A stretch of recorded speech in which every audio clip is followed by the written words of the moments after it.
What's up? Today we're going to be playing some Minecraft while I read some stories from Reddit.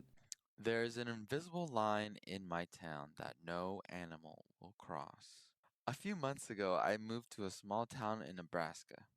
I won't lie and say that it's a glamorous place to live, but the community here has been welcoming, and there's great beauty to be found in my area's many canyons, caves, and prairies. My 8-year-old Westy immediately took a liking to the place. We've only been here for half a year, but I've already taken him to all sorts of adventures. From a toadstool to a chimney rock, people don't generally think of West Highland Terriers as great adventure dogs. But they're an intelligent and tough little breed, and Francis is as brave as they come. Last weekend, I took Francis to explore a new walking path, a dirt trail at the southern edge of the town, bordered on one side by a quiet road and on the other by a wide green grasslands. We went early in the morning to beat the heat. Francis walked off the leash, as he usually does. I admired the side of the prairie as we made our way down the trail, how the greenery extended as far as the eye could see and met the blue sky in a neat line. After walking for 20 minutes, the short grass beside us abruptly gave way to a dense stretch of big bluestem, rising 8 feet high in a broad sweep, maybe 20 yards across and 50 deep. The perimeter was so cleanly defined that I wondered if it had been established by human hands.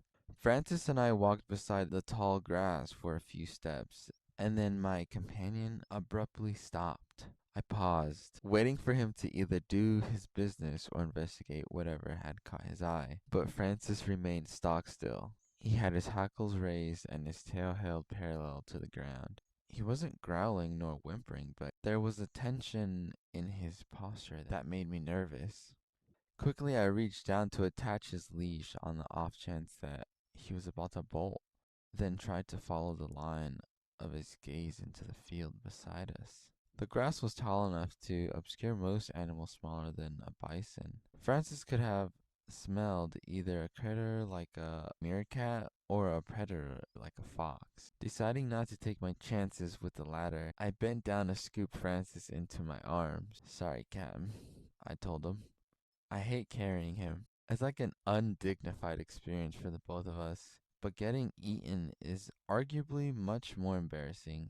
He acquiesced at first, but the second I continued down the path, Francis started fighting me, thrashing around and gnashing his teeth. Alright, damn, well, we'll go home then. I turned and began walking back the way we came. Sure enough, he quieted down immediately. Clearly, there was something in the field that he didn't like, but every time I looked over my shoulder, the grass was still. Whatever Francis had picked up on, I neither saw nor heard any hint of it.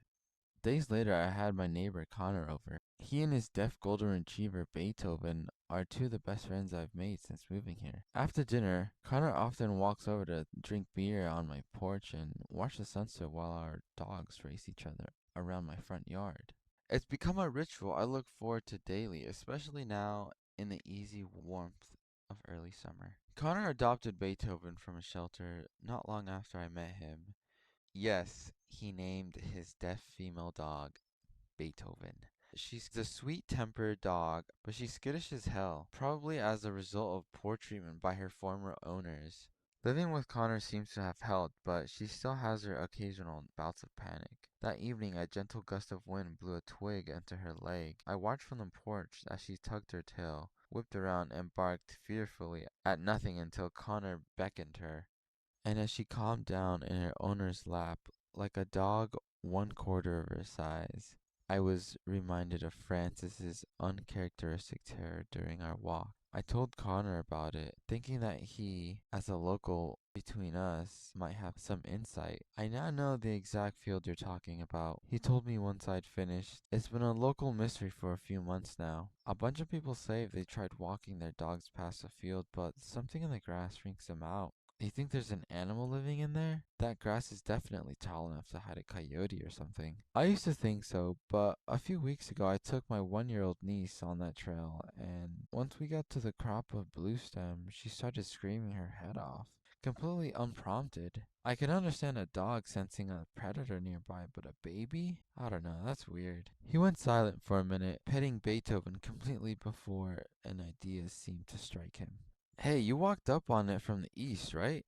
Let's go down there tomorrow and approach it from the west. See when Francis starts to get nervous from that side. I accepted Connor's proposal, though I made sure to bring my Ruger with me the following morning. I didn't think I'd have to use it, but I figured better safe than sorry. I drove out to the edge of town and met Connor in the western trailhead. It took us a little longer to get to the field from this side. Maybe half an hour? But eventually that tall grass came into view and Connor and I both went silent to watch Francis. He trotted along happily as ever until the start of the blue stem, at which point he stopped. His posture shifted, head turned slowly toward the grass. Thin green strands waved slightly in the modest breeze. But again, I could see no indication of an animal making its way through the stalks. Nor did I hear anything that resembled footsteps. Interesting, Connor remarked. He squinted down toward the end of the field, trying to estimate the remaining distance. This is a lot bigger than I remember. How far did you say that is? 20 yards? Seems about right. After a minute,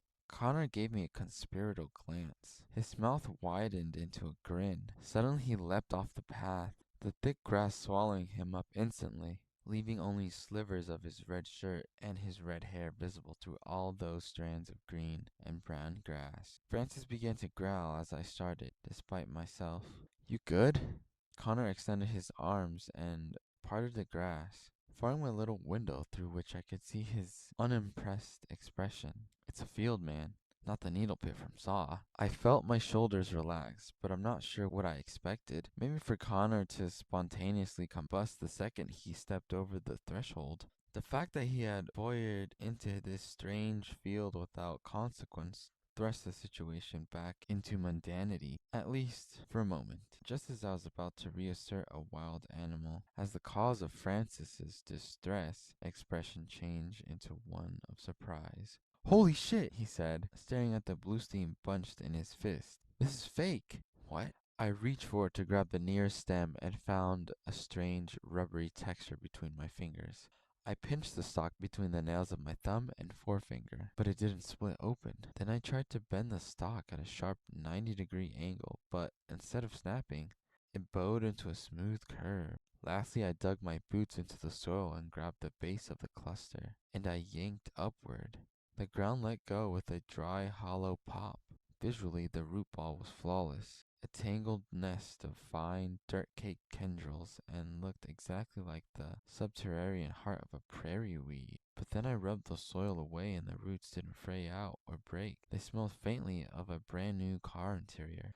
Connor looked as confused as I was, though he made no motion to step out of the grass. He gave a nervous chuckle. Okay, I bet you this is a land management thing. You know, anti-erosion, water runoff control stuff? Runoff control? I gestured to the utter flatness of the earth around us. Here? Hey, what do you know about water management anyways? Where are you from again? Los Angeles? Oh, well still. Connor thought for a moment, and then an idea seemed to strike him. He stepped backwards, letting the curtain of greenery between us snap closed. I heard his voice rising over the rustling of his body against the synthetic blue stem. If this is a land management thing, I bet you they've got some ultrasonic repellers in the field. That would explain why dogs and babies get so upset. They're hearing something we can't. I doubted the pertinence of runoff control, but sonic yard guards was a theory I could get behind.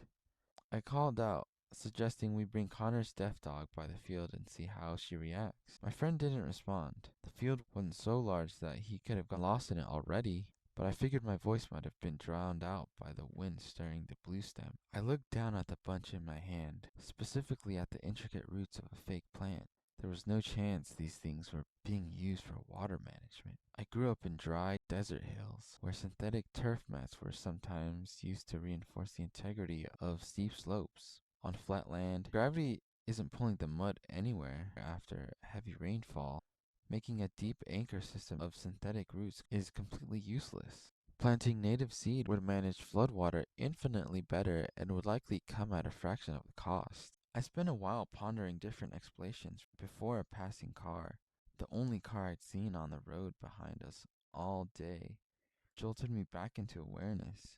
Connor was still nowhere to be found, and I didn't want to make poor Francis stand in front of that field all day. I called out my friend's name and still didn't receive an answer. The wind was picking up. The whole field swayed together when it gusted, rippling like water. I thought it was beautiful until I remembered that it wasn't actually alive, and then the sight just made me uncomfortable. I couldn't fathom what purpose all of it served.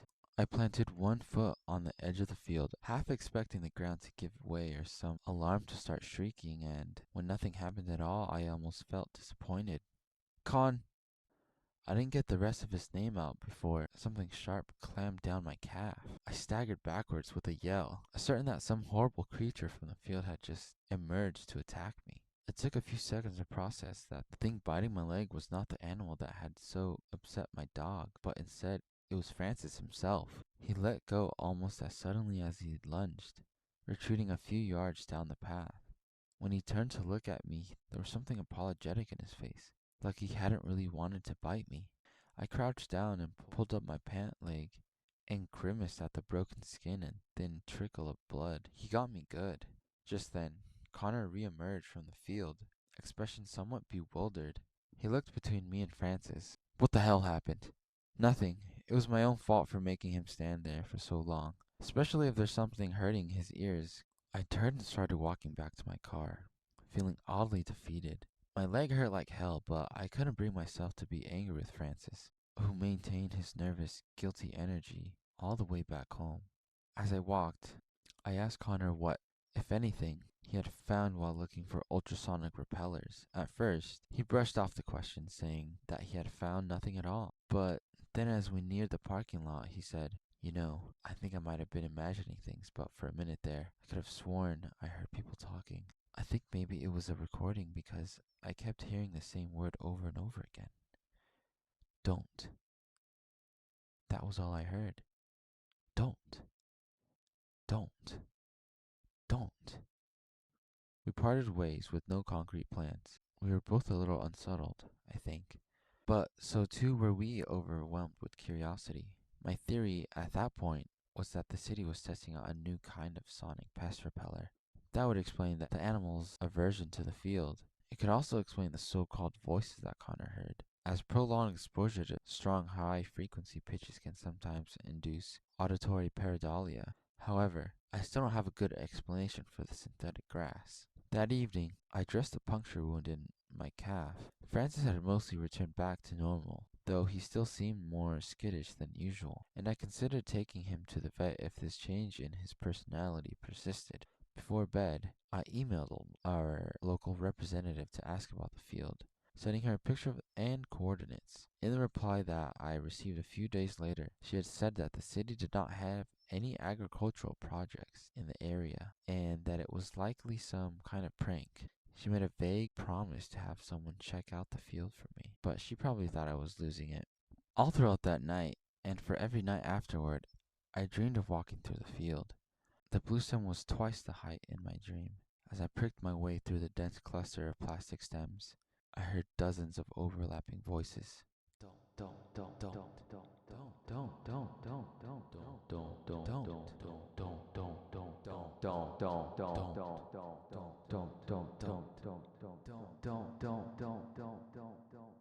They said over and over again, their voices low and desperate. The dream ended the same way every time. After walking for what felt like hours, the grass would abruptly thin. Suddenly, I would find myself at the edge of a giant abyss, like a sinkhole had opened up under the field. I would stare into that hole in the earth for so long that I would wake with the impression of a perfect circle burned into the backs of my eyelids. This morning, I decided that I had had enough with all the waiting and wondering. Connor and I both had the day off, so I went next door and asked if he'd come along for a final investigation. We took our guns just in case there was something or someone dangerous in the field, and we took Beethoven, hoping to use her to confirm the sonic disturbance. As we descended Connor's footsteps, I couldn't help but notice hundreds of ants cutting across his driveway like an unbroken line. Beethoven was thrilled to explore a new route. She trotted ahead of Connor with her nose to the ground, tail swishing happily, obvious to whatever it was that had reduced Francis to a trembling mess. We walked the quiet road in companionable silence, guns weighing heavy and a little absurd at our hip, until the blue stem came into view up ahead. I noticed it straight away. The field stretched further down the road than it had before, the far edge sitting a few yards past where it should have ended. I mentioned this to my neighbor, half expecting him to tell me I was misremembering, but he had squinted down the length of it and nodded in agreement. We walked Beethoven down the whole length of the field, watching her closely the entire time. But she didn't so much as glance at the grass. She trotted along, sniffing at gopher holes and occasional clump of real prairie grass, happy as a clam. We stopped at the edge of the field where the blue stem finally gave way back to blue grandma. "Well," I said, "I guess that's one mystery solved." I suggested to Connor that we walk the perimeter of the field, just to see if we could find any cameras, repellers, or anything else that might tell us who was responsible for the field. The more I thought about it, the stranger it seemed that there was no sign of construction anywhere. To plant this much fake grass across so much ground would have taken serious time and manpower. Yet, there was nothing to suggest anyone had ever been out here at all. Just as we were walking, two cars appeared on the road behind us, coming from opposite directions, both going faster than they should have on the narrow curving road. One sounded its horn and the other swerved hard to avoid it, tires cutting onto the dirt path where Connor and I were standing. We jumped back out of the way. The car never came close enough to actually hit us, but it was enough to startle all three of us. Beethoven most of all. She let out a sharp yelp at the sight of the car bearing down on her and bolted before either of us could react, the leash tearing clean out of Connor's hand. She ran into the field, full tilt, and Connor took off after her, cursing the whole way. I hesitated at the edge of the field. There was a jittery feeling running through my hands, down into my fingers. Part of me wanted to keep standing there, but I only managed a few seconds of deliberation before I gave up and went in after them. It was harder to move through the field than I expected. The stalks were packed dense enough that I had to shoulder through them, one arm raised to keep them out of my face, and with a few steps I'd lost any sense of the line I'd meant to run in. Something moved up ahead, low to the ground and fast, and I was pretty sure it was Beethoven. I could hear Connor somewhere in front of me, his voice carrying over the rustle of plastic stems, and once or twice I caught a glimpse of the back of his head bobbing through the gaps in the grass. I picked up my face to follow him. Then I heard him say, "Oh shit!" sharp and startled, and his head dropped out of view all at once, like he tripped over something. Before I heard Connor hit the ground, the strangest thing happened. For a few seconds, I couldn't hear a thing. I don't just mean that it was quiet in the field. I mean that I was rendered utterly deaf. I couldn't hear the grass rustling, nor my own footsteps, nor Beethoven's frightening barks. It was silence, as I had never experienced before. And then it was over. All the sound returned in a rush, as though someone had turned my hearing off and on again with the flip of a switch. I slowed to a cautious walk, both out of confusion and fear that I would trip over whatever had taken Connor down. I reached the spot where I thought Connor landed, and saw something colorful on the ground. At first, I took it for a scrap of fabric, a torn piece of flannel that had gotten snagged off someone's shirt and left behind. I leaned over to get a better look, reaching out to pick it up, but then pulling my arm back the instant I understood what I was looking at, because it wasn't a scrap of fabric, but an entire shirt, and that shirt was being worn by a person, an adult, a man, around the same age as myself, who was lying on the floor in the field. He laid with his face up, his eyes wide open, staring unfocused up at the sky. His mouth moved, but no sound came out. I stood up and stumbled back a step, and that was when I saw the shoes. They were just above the man's head, so close they were almost brushing against his hair. A worn pair of sneakers attached to his legs that led to an older woman. She was laid out just as rigidly as the man, face up, eyes open, her lips working around words, but I couldn't hear a thing. I kept walking and the human chain kept going. There were more people on the floor, stretching ahead of me through the grass in a perfect line. Each one laid flat on their back with their face into the sky. At the end of the line, I found Connor. He must have laid down because he was still adjusting his position by the time I got to him, working to align himself with the others on the ground, careful not to cross the threshold made by the bodies. I waved my hand slowly in front of his open mouth. I felt breath, faint but sturdy, across my fingers. Relieved, I reached forward and took hold of his arm, the one closest to me, and pulled him clear off the line, dragging him a few yards back. Once we were clear of the others, I hooked both my arms under his and hauled him the rest of the way, stumbling backward through the blue stem until we broke out onto the dirt path. Beethoven appeared beside me as I dragged her owner through the field, whimpering and fearful, but alive and uninjured as far as I could tell. She stayed close to my legs the whole way out the field. My hands were shaking so badly it took 3 minutes to unlock my phone and dial 911. They arrived faster than I had expected. 2 cruisers and an ambulance. I explained to them what I had found inside, and they took some readings before any of the EMTs went in to investigate, probably making sure there wasn't some kind of gas or toxin in the field. Eventually, I sat on the edge of the path with Beethoven and watched them carry out people, one at a time, laid flat on stretchers. They pulled out 10 bodies out of the grass in total. I was numbly watching the stretchers when I saw someone crouch down next to Connor and pull a sheet over his face. I was on my feet in a second. I hurried over to the EMT, asking her what she was doing. She looked up at me, expression vaguely pitying before she shifted into something cool and professional. "I'm sorry, sir. He didn't make it." "What? What the fuck are you talking about? Didn't make it. He's just in shock, or paralyzed or something. I just felt his pulse 10 minutes ago." "I understand, sir. I'm not accusing you of seeing things or making things up. It'll be a while before we have all the details, but it's very possible that he passed between when you last checked and when we arrived." I couldn't believe it. Despite her protest, I kneeled down next to my neighbor and pulled the sheet back from his face. His eyes had taken on a glassy look, and I felt neither a pulse nor breath. Completely stunned, I hovered next to him until a police officer gently guided me away. He asked me a few questions, most of which I couldn't answer, and I came to learn that it wasn't just Connor who hadn't made it out of the field alive. Every person they pulled out of the blue stem was deceased. Eventually, there was nothing left to do but take Beethoven home. We walked back into the parking lot together, and the sight of Connor's truck sitting there next to my own made me feel sick all over again. I got Beethoven into my back seat and sat for a long minute before I trusted myself to drive. I'm still in shock. I think I haven't figured out who I'm supposed to call. I don't know if the police have already reached out to Connor's family. I don't know what happens to Beethoven long term either. For tonight, she's staying with me. As I type this, she's hanging off Francis's 2 small dog bed as he sleeps next to her. They've always gotten along well, but both have been usually quiet since I brought Beethoven home. It's like they share some awful secret now.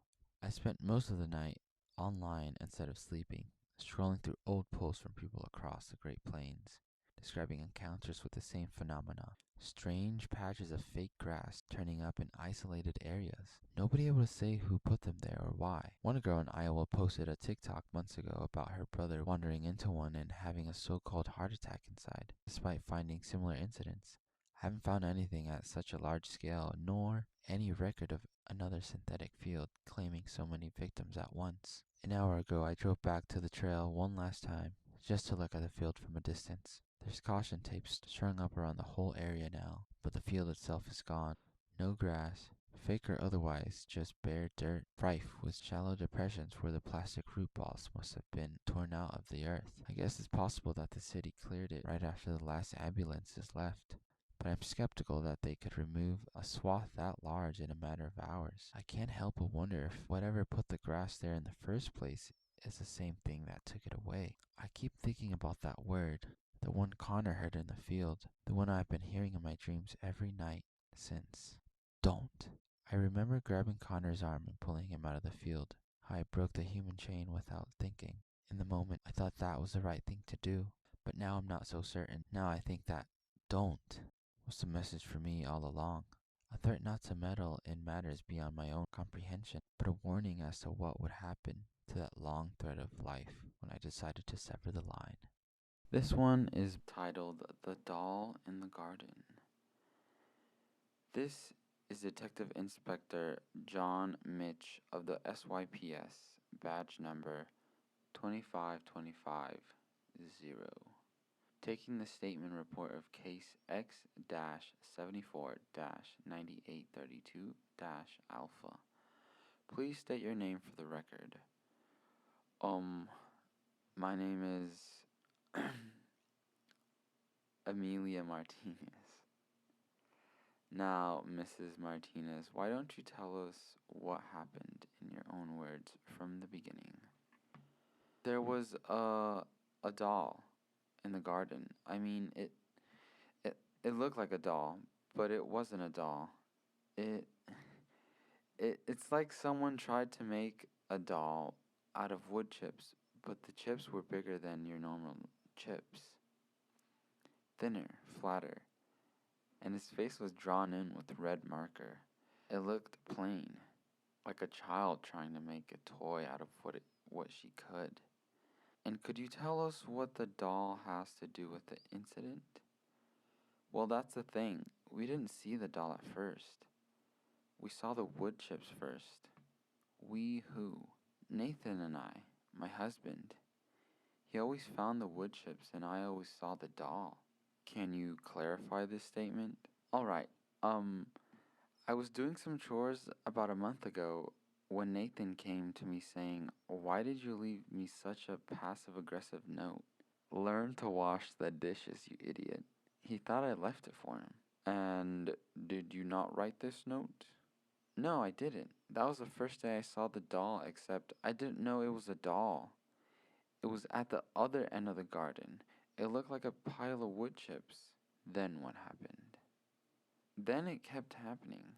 He kept getting chips and I kept seeing the pile moving closer and closer, till one day all of the "wash the dishes, asshole, clean the sink, you fool, eat your food, pay the bills," all attached with insults, turned into, "If you don't do what I say, I'll kill you, I'll hurt you, I'll torture you." It was escalating, becoming more angry, more violent, and was freaking me out.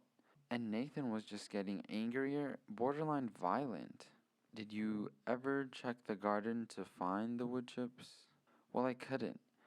We just call it the garden because we can look at it from our bedroom window, but it's on another property.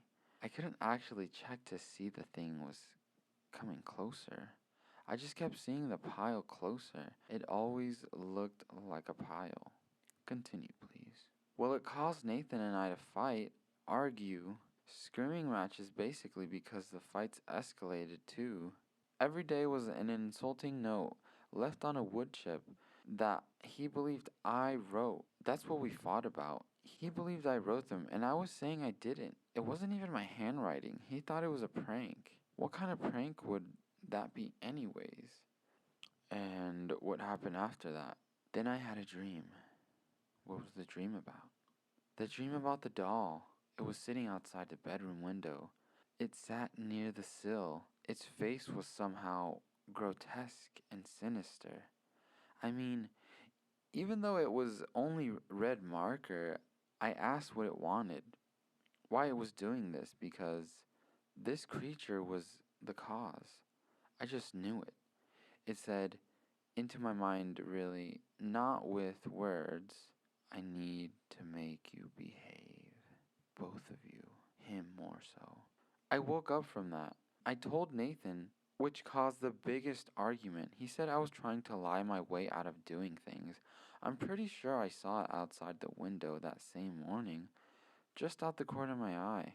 This biggest argument being the argument your neighbors heard? Yes. Tell me what happened next. Then, that same day, sometime after lunch, Nathan finally saw it. The doll. Yes, that stupid doll. We were arguing again outside, and it climbed through the bedroom window and started running towards us. I screamed. I screamed and screamed. It looked so weird and creepy as it ran, like some sort of freakish cartoon come to life. And Nathan saw this? Yes, and it freaked him out. He screamed in terror. His eyes were wide. For one brief moment, he believed me. He started to back up when he tumbled over the indoor balcony, and as he tumbled, it vanished into thin air. I heard a squelch and a crunch. He looked like a pile of wood chips now, with red marker.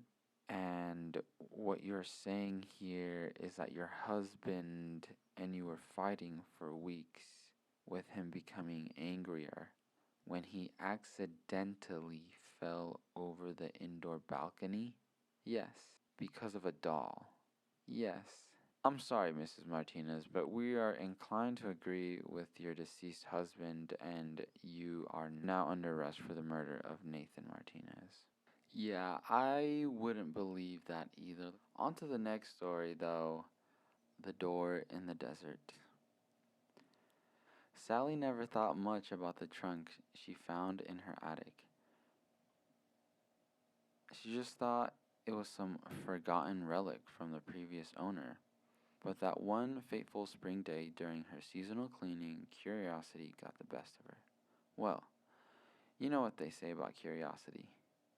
As she looked around for a hammer or a screwdriver or anything she could use to pry the lock open, excitement grew in her about discovering some old grandma clothes, or some teenage boy's dirty magazine collection, or maybe it was some old valuable china. Little did she know her discovery would completely change her life and leave a scar on the little patch of land she had inherited that no one could explain. She finally found a crowbar, a bit crude, but it would get the job done. As she started to work on the lock, she noticed how heavy the trunk was. Funny. She moved this trunk around while cleaning. It didn't seem that heavy then. She started to hang the lock with the crowbar, and the trunk jumped. At first, she thought it was because she had hit it, but then it jumped again. What the? She backed off, watched the trunk begin to violently shake and vibrate. Overcome with more awe than fear, Sally fell to the floor. As if so much of her attention was directed on the trunk, she had nothing spared to process standing, let alone run away. Then suddenly the lid flew open, and a bright light and heavy wind began, not coming from the trunk, but instead going to the trunk, as if Sally regained consciousness. She sprung to her feet in an attempt to run, but the wind was too strong. She was, along with everything in the room, stuck into the trunk. Even her screams seemed to be pulled away from her lips towards the trunk. Not that there was anyone around for miles, but one doesn't scream for anyone but to scream. Sally, all at once, along with clothes, furniture, knickknacks, dusty boxes, and antique record player, was sucked into the trunk. She wasn't sure what happened. She felt as if she slept, but for how long? She awoke groggy and distorted, feeling hours had passed. The dusty light that came through the window in the top of the attic was gone now. It must be night. Did she sleep? Did she dream? She remembered vividly what just happened, but couldn't believe it was real. She looked around. The dark room was barely illuminated by an eerie glow that didn't seem to have a source. She saw the trunk sitting menacingly right where it was before. Tired, confused, and now hungry, Sally made the prudent choice to abandon her spring cleaning and go back downstairs to regain her sanity. Strange. The light switches aren't working. Maybe there was a power surge? Maybe that was the bright light. Sure, she saw the light, fell, and hit her head. And now some weird dream about being sucked into the trunk. That makes sense. She stumbled her way through the darkness, only barely making out her steps by the faint green glow she had yet begun to question. Once she found her way to the refrigerator, she figured if she did hit her head, then she should probably ice it. She reached into the freezer and didn't notice at once, but once she touched the ice, she pulled her hand back in horror. The ice. It's not cold. Not even the cool mist that one would expect from opening the freezer door on a hot day. Oh, sure, there's ice in there. Of course there's ice in there. And yes, it's still cubed ice, but not all cold. Room temperature. She reached her hand out once more to touch the ice. She picked it up, handled it from one hand to the other. She could feel the ice, its slippery quality, its dense cube shape, just no temperature. None. She opened the refrigerator, saw her food, took out a slice of cheese. Same. As if it had been sitting out on the countertop for hours. She took a bite, her eyes opened wide as she struggled to chew. No taste. Now fearful that something very wrong with her could be happening, she began to panic. She ran from the kitchen, searching for her phone. She found it right where it was, left on the arm of the couch. It wouldn't turn on. It shouldn't be dead. It was just charged earlier, but still, she searched for her charger. That's when she remembered the power was out. Now, fearful of knowing not what, she went to the front door. But nothing could have prepared her for what she saw next. She threw open the door with abandonment, expecting to be greeted by a night sky and so many twinkling stars and the moon. Yes, the bright big moon which would light her way to her car. There was light, but not from the watching light and the guiding light of the full moon, only from a green flame that dances in the air. Sally forgot how to breathe as she stood there gazing at the new world she found herself in. The door slams shut behind her and she turns, not knowing if she should try to run or get back into that familiar house. Just then, a sound, probably the first sound she remembers hearing since waking up. Sirens. It seems to be coming from the front door. She walks closer and yes, she can hear something. Almost as if something was watching TV too loudly from inside. She presses her ear to the door. She hears voices. Damn, Carl. What happened out there? A goddamn explosion? Well, that's what I thought too. Maybe a meth lab gone wrong. But there ain't no debris. Just this door in the mailbox. She could make out two distinct voices, like cops, based on the sirens she heard earlier. Wasn't this the Thompson place that city girl moved into, Ralph? Ralph was telling me that she had just moved in a few months ago. Beats me. Let's look around. Sally pressed her ear against the door. She could actually hear their footsteps as they started to investigate. In a panic, she began to scream. She was reminded of the scream she made when she was sucked into this odd place. But as she tried, no noise came out, but she did notice the glow around her increased. Each time she screamed, it was as if her body glowed a brighter green. She heard more movement coming from the door.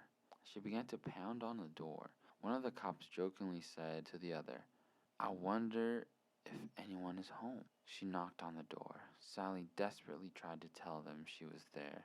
She was right there, but nothing but more glow. Sally heard the cops open the door and walk through the threshold. She looked through the people and could see them. She saw them right where her living room used to be. Well, I'll be. Nothing here but an old dusty trunk. What the hell happened here, Carl? Damn it, Jim. How the hell am I supposed to know? Sally watched as she struggled to find a way to alert them that she was there, just on the other side of the door. She screamed and pounded and stopped. Her light grew so bright. Then she noticed something she didn't notice before. The dancing flames. They stopped dancing. They seemed to gather. They seemed to look at her. They got closer and closer. Sally lost her feet again. She watched them slowly approach. She screamed as they enveloped her. Today, that door still stands in some quiet little town as a mystery that has yet to be solved. People come by every once in a while to look at it, make wild theories about a government secret tests, or aliens, or paranormal events. But no one knows, no one dares to render anything more than sheer speculation. For what if the truth is far scarier than any fiction we can ever tell ourselves? You know, I've never been camping, much less in the snow. This next story is about camping. Me and my friends went camping, and apparently, they never existed. I, 19 male, and my friends, Aaron, 19 male, and Noah, 19 male, had been meaning to go on a camping trip in the Pine Barrens of New Jersey. We had heard the rumors of how haunted the area was, which had immediately caught our interest, as we intended to go on the camping trip with the purpose of hopefully finding something spooky or paranormal. It wasn't too far away from us, as we all lived in Boston, so it was only about a 4 to 5 hour drive. For a bit of context, me and my friends had known each other for around 4 months. as we all just started attending the same college, and all but three of us shared a dorm together. I got to know them pretty quickly and became quite close with them. Both Aaron and Noah had previously known each other from high school, so I was kind of the new guy to them. However, they would both always talk about how they were big into the paranormal scene and are very interested in investigating sometime. I'm also very interested in the paranormal, and me and one of my close friends from high school actually went investigating at some local attractions previously. So, Aaron and Noah both suggested that over the winter break we should all go camping and do some investigating ourselves. They suggested we should go camping in the Pine Barrens of New Jersey. It's widely regarded as haunted, and there are many ghost stories from that area. So we all agreed, and I asked if I could bring my friend from high school that had previously been investigating with, as we'd both been talking about meeting up for a trip sometime. So my friend Ryan, 19 male, agreed to this trip, and we made a group chat for planning. So, cut to winter break, we're all excited, and Ryan had met Aaron and Noah prior to the trip, so he wasn't going camping with two strangers. We left around 3 p.m., which was kinda late considering it got dark around 5, since it was winter. But Aaron insisted we didn't leave too early. He blamed it on not being a morning person, which was immediately strange, as he was always the first to get up each morning and had never previously mentioned anything about it. But at the time, I didn't think too much into it. Around 3 hours into the drive, it was already pitch black out, and we still had another 2 hours left to kill, which Ryan was complaining about, as it was only meant to be a one night camping trip, and now it felt like it was going to be shortened down. Aaron and Noah didn't seem to care, however, they were still saying it was going to be a good trip. Keep in mind, Noah was driving, which is important later. We are now about an hour away from arriving, and we are literally in the middle of nowhere. Noah insisted on stopping on this random one-way road so he could take a leak, and Aaron said he would go with him. 5 minutes had passed, and me and Ryan were just having a conversation and talking about how we were kind of mad that we hadn't arrived yet, considering how late it was. Another 5 minutes passed. We started to get concerned as to how long both Aaron and Noah had been away for. We both agreed to go out and check. We got out of the car and proceeded to call their names, but there was no response. We were too worried, as we both kind of collectively thought they were just trying to scare us. So we decided to get in and wait another 10 minutes or so, as they would likely get bored or cold, or both, and just come back in the car. Keep in mind, Noah still had the car keys with him, so we were both pretty annoyed, considering we were already hours late. After another 10 minutes had passed, there was no sign of Noah or Aaron, so we started to get a little creeped out. We got out of the car yet again, only to be met with the sound of the car's door locking just as we got out, ultimately locking us out of the car and trapping us in the freezing cold. We both just looked at each other, visibly annoyed, as Noah and Aaron surely had to be playing a joke on us. Since the car locked, and we didn't have the car keys, that means someone had to be nearby. So we both decided to go together and walk in the same direction they went to take a leak in. Keep in mind that the road was surrounded by trees, so it's not like we could just see them hiding behind a bush or something.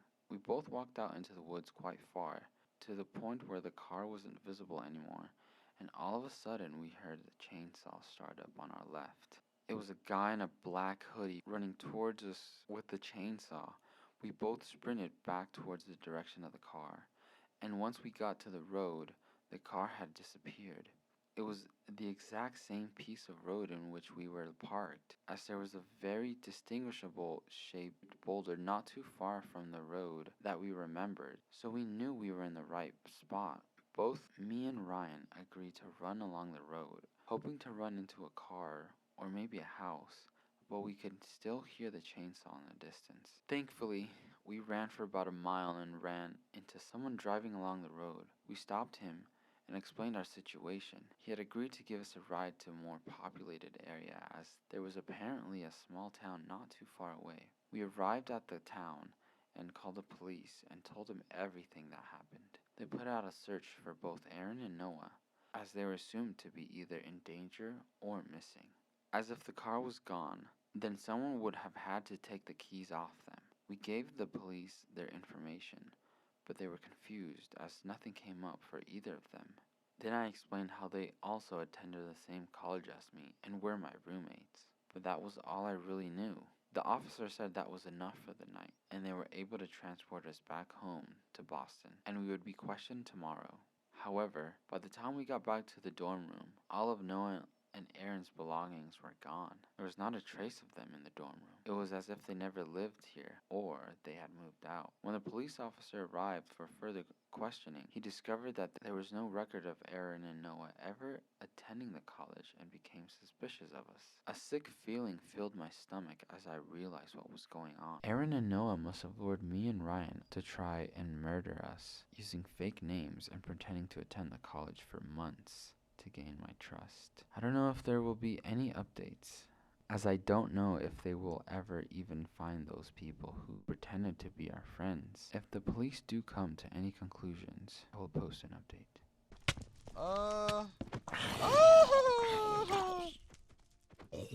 There you go. That's how you do.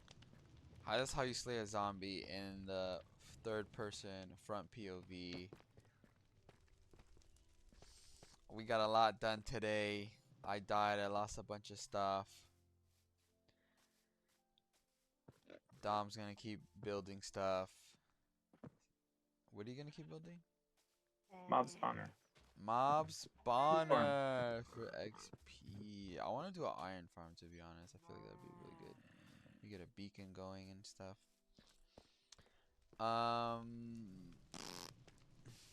See you guys in the next one.